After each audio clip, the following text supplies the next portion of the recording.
The parable of the talents in Matthew 5, 4:40-30 is one of Jesus' most searching teachings about responsibility, faithfulness, and eternal accountability. It is a story framed within his larger discourse on the end times, a reminder to his disciples that the coming of the kingdom is not only about waiting, but about working, not only about hoping, but about stewarding. And it begins with a master preparing to leave. Jesus tells it this way: "It will be like a man going on a journey who called his servants and entrusted his wealth to them. To one he gave 5 talents, to another 2 talents, and to another 1 talent, each according to his ability. Then he went on his journey." The word talent in this parable refers to a large sum of money, not natural skills as we often think today. 1 talent represented years of wages, a staggering responsibility. The master entrusts his servants with varying amounts, 5, 2, 1. Yet each amount is significant. The first 2 servants go to work immediately. The one with 5 talents gains 5 more.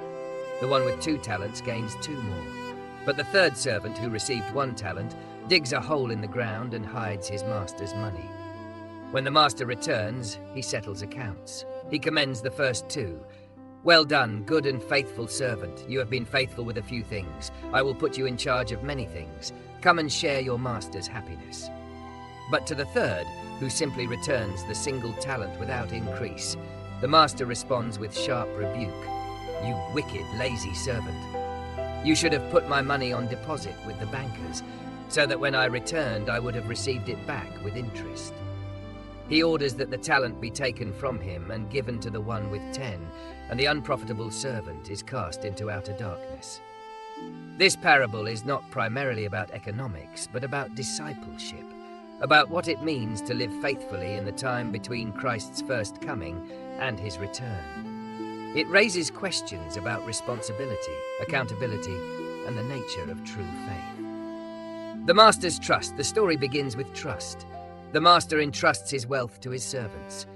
This is striking, because servants in that time were not typically given such responsibility. Yet here the master hands over extraordinary sums. He believes they are capable of handling them, each according to their ability.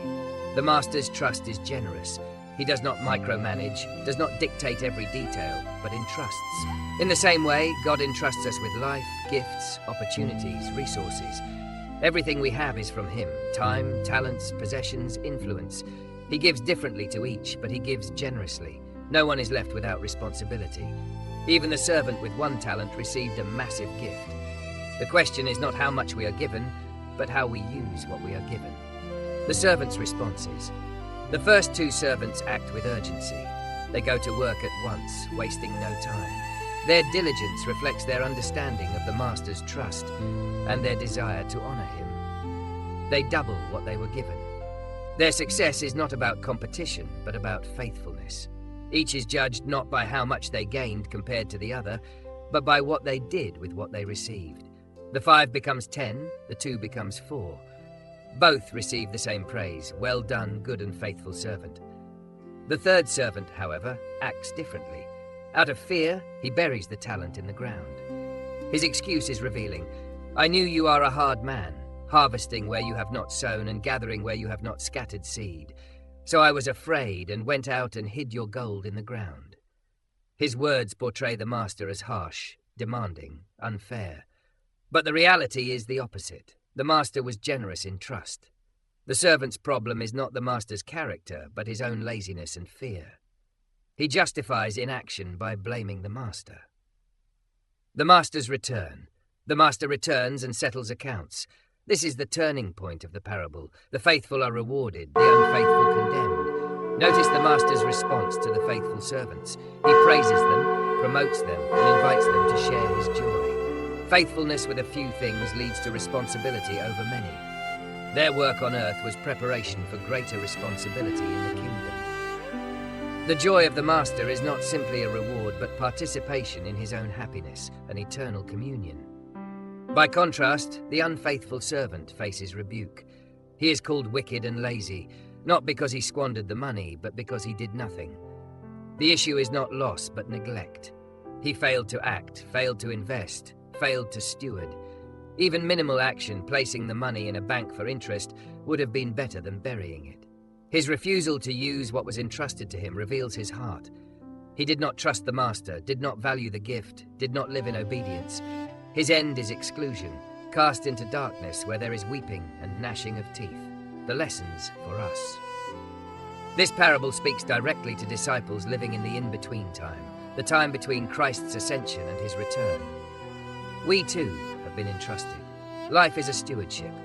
The question is, are we faithful with what God has given? 1. God entrusts differently, but everyone is responsible. Some receive more resources, opportunities, or abilities. Others receive less, but all receive something significant. No one is without responsibility. The issue is not comparing what we have to others, but being faithful with what we have. 2. Faithfulness is proven in action. The faithful servants acted immediately. Faith is not passive. It expresses itself in diligence, risk, and effort. The third servant's problem was not that he lost money, but that he refused to act. Fear and laziness kept him from obedience. 3. Excuses reveal our view of God. The unfaithful servant accused the master of being harsh. In the same way, when we excuse our inaction, we often distort God's character. We blame him for being too demanding, for giving too little, for placing us in difficult circumstances. But the truth is, God is generous and just. Our excuses reveal our hearts, not his character. 4. Accountability is certain. The master returned and settled accounts. Likewise, Christ will return, and we will give account. This is not a metaphorical idea, but a reality. Romans 14:12 says, each of us will give an account of ourselves to God. We will answer not for what others received, but for what we did with what was entrusted to us. 5. Faithfulness leads to greater joy. The reward for the faithful is not only greater responsibility, but joy, sharing in the master's happiness. Eternal joy is not abstract, but participation in God's own delight. The faithful life is not only duty, but the pathway to joy. The danger of buried talents. The image of the buried talent is powerful. It is a picture of wasted potential, unused opportunity, neglected responsibility. Many today bury their talents. They bury time in endless distractions. They bury abilities in selfish pursuits. They bury resources in indulgence. They bury opportunities out of fear of failure. And in doing so, they waste what God entrusted. The danger is not only in misusing, but in not using. The unfaithful servant did not squander the money on reckless living. He simply hid it. His sin was omission. Likewise, many of us may avoid outright evil, but still fail by doing nothing. We fail to serve, fail to give, fail to witness, fail to act. Neglect is as dangerous as rebellion. The eternal perspective. Ultimately, the parable points us toward eternity. It reminds us that this life is preparation. Faithfulness in little prepares us for greater things in the kingdom. Neglect in little leads to eternal loss. The parable is not about earning salvation, but about revealing genuine discipleship. The faithful show their love for the master by using what he gave. The unfaithful reveal their unbelief by hiding it. The story ends with a sobering truth. For whoever has will be given more, and they will have an abundance. Whoever does not have, even what they have will be taken from them. This is the paradox of the kingdom. Faithfulness multiplies blessing. Neglect leads to loss. The rich become richer, the poor poorer, not in material terms, but in spiritual reality. Those who use God's gifts grow in grace. Those who refuse lose even what they had. Conclusion of Part 1. The parable of the talents confronts us with the reality of stewardship. We are all servants entrusted with the master's wealth. The question is not how much we have, but what we do with it. The faithful invest, the fearful hide. The faithful are rewarded with joy, the unfaithful cast out. This is not a distant story, but a present challenge. What are we doing with our lives, our gifts, our resources? Are we living as faithful stewards or as fearful hiders? The master will return. Accounts will be settled. The verdict will be given. The parable of the talents is more than a story about three servants. It is a mirror held up to every follower of Christ. It forces us to examine not only what we have been given, but also how we are using it. Jesus told this parable as part of his teaching about the end times, reminding his disciples that waiting for his return is not passive, but active, not about standing still, but about stewarding faithfully. To hear the words, "Well done, good and faithful servant," requires deliberate choices in daily life. In our world today, this parable speaks directly into the way we use our time, abilities, and resources. It asks us uncomfortable questions. Are we investing in eternity or burying our opportunities in the ground? Are we faithful with small things, or are we distracted by fear and excuses? To be rich toward God, as Jesus emphasized in other teachings, means to live faithfully with what has been entrusted to us. Let us consider how this parable applies to modern life. Faithfulness with time. Time is one of the greatest talents God has entrusted to every person. We each receive the same number of hours in a day, but we do not all use them the same way. The servants in the parable illustrate this principle. 2 used their entrusted time productively. 1 wasted it by doing nothing. In our age, time is often squandered. Hours slip away in entertainment, distraction, endless scrolling, or pursuits that bear little fruit. Yet Scripture reminds us to make the most of every opportunity because the days are evil, Ephesians 5:16. To bury our time in trivial pursuits is no different than burying a talent in the ground. Faithfulness with time does not mean constant busyness, but purposeful living. It means beginning each day with awareness that time is a gift, not a guarantee. It means prioritizing what matters most: worship, family, service, growth, love.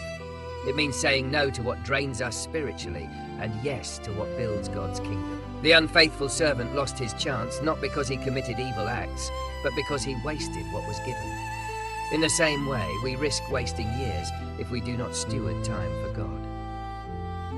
Faithfulness with abilities. The word talent has come to mean ability in modern language, and while the original parable referred to money, the principle applies to our God-given abilities as well. Each servant received according to ability, and each was expected to act accordingly.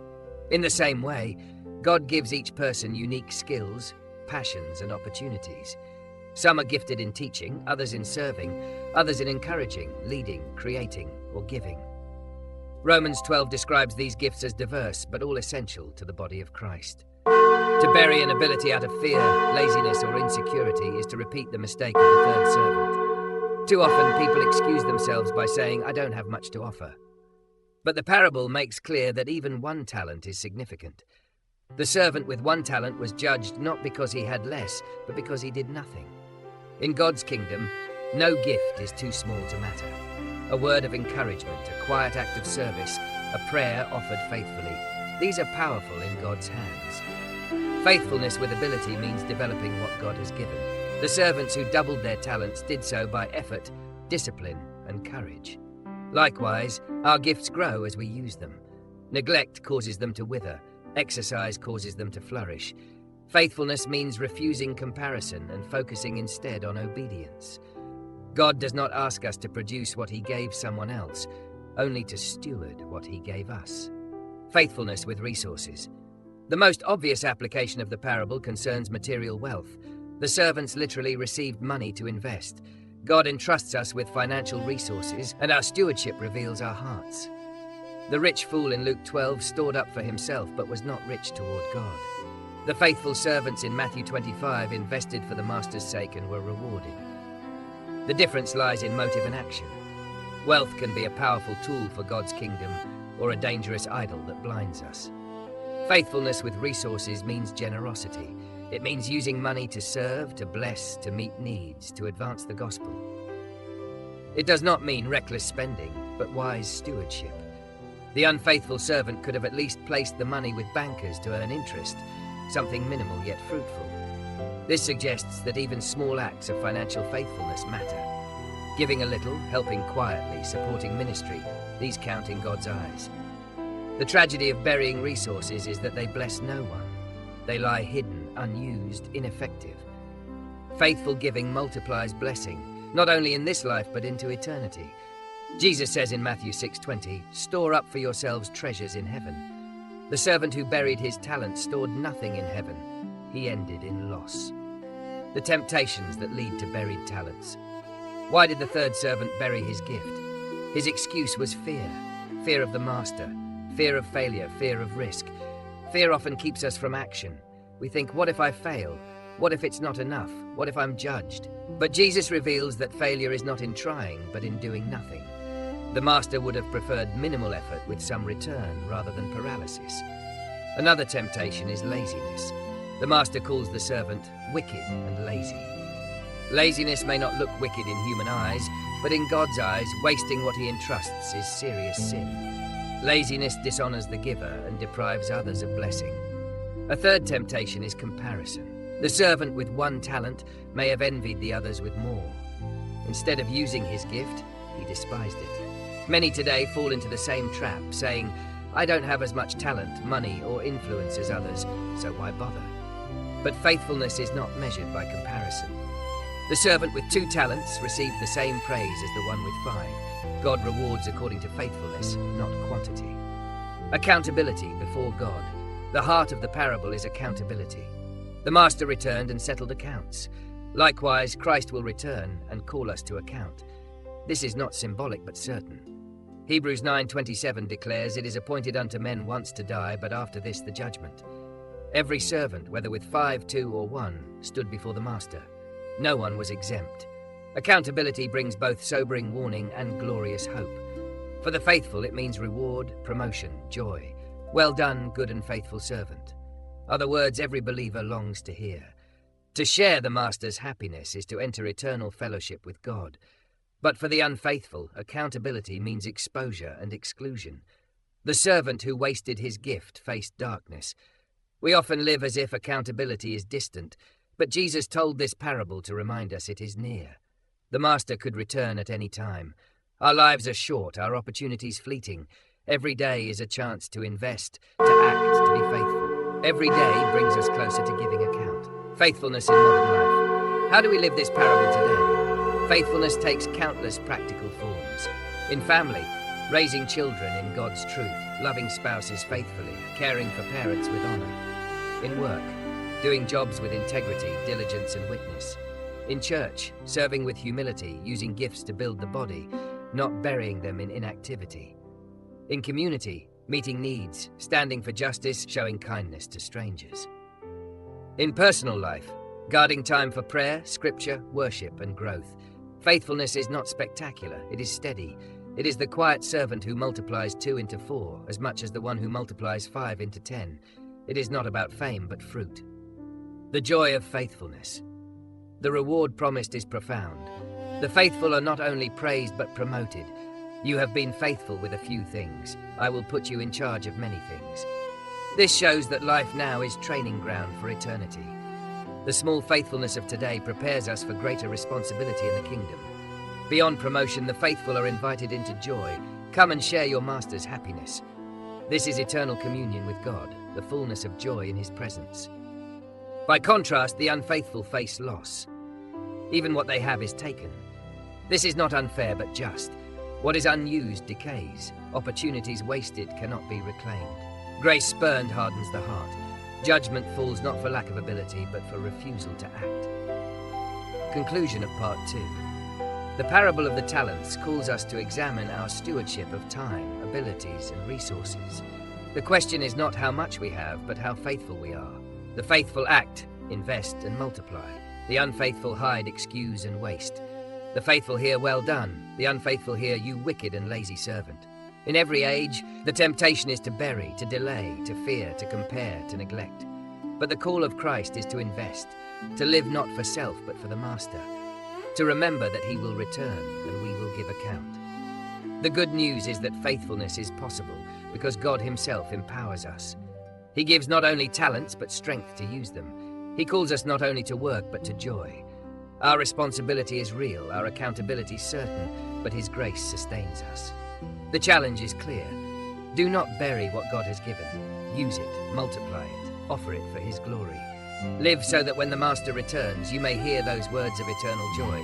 "Well done, good and faithful servant." The parable of the talents presses deeper than outward responsibility. It presses into the heart. Behind every action in the story is an attitude toward the Master. 2 servants trusted his goodness and risked faithfully. 1 distrusted his character and shrank back in fear. That distinction still divides humanity today. What we believe about God shapes how we live. If we see him as generous and trustworthy, we invest our lives joyfully. If we imagine him as harsh or distant, we may hide, withdraw, or waste the very gifts he has given. Jesus' words remind us that every breath is borrowed, every opportunity entrusted, every resource given for a season. None of it belongs to us absolutely. We are stewards, not owners. Our responsibility is not to preserve life for our own comfort, but to pour it out in ways that bring honor to the one who gave it. This is what makes life meaningful. To hoard, to hide, to live for self is to end in emptiness. To give, to serve, to live for God is to enter into abundance. Faithfulness is not measured in size, but in obedience. The servant with 2 talents heard the same words of praise as the one with 5. God does not expect identical outcomes, but he does expect wholehearted stewardship. That truth should free us from envy or despair. We do not need to compare our impact with others. We need only to be faithful with what is in our hands. In God's eyes, quiet service, unnoticed faithfulness, unseen sacrifice carry eternal weight. The parable also strips away excuses. The third servant blamed fear, blamed the master's character, even blamed the circumstances. But the master did not accept excuses. Fear is not a reason to do nothing. Laziness cannot be justified. Comparison cannot absolve. The day of accountability exposes not only what we have done, but what we have neglected to do. This truth should stir holy urgency in us. Time is short, life uncertain, Christ's return certain. The question is not whether he will return, but whether we will be ready. To live ready means living with eternity in view. It means seeing every act of kindness, every prayer, every sacrifice, every gift as an investment in heaven's economy. It means recognizing that true reward is not on earth, but in the words, "Well done, good and faithful servant." That commendation is worth more than barns of wealth, more than accolades of men, more than temporary comfort. It is the affirmation of the Master, the invitation into eternal joy.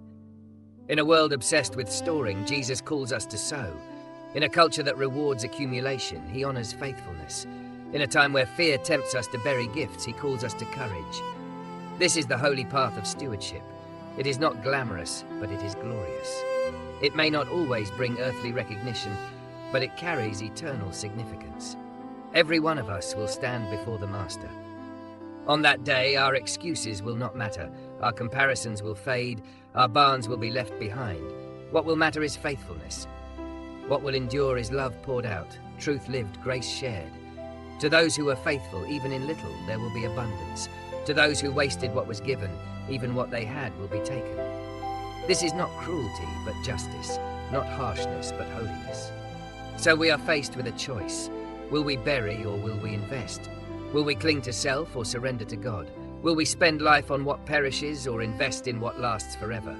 The parable leaves no middle ground. The call is urgent. The stakes eternal. The Master has entrusted, the servants must act. The day of return is coming. Friend, this is not just a story about ancient servants and their master.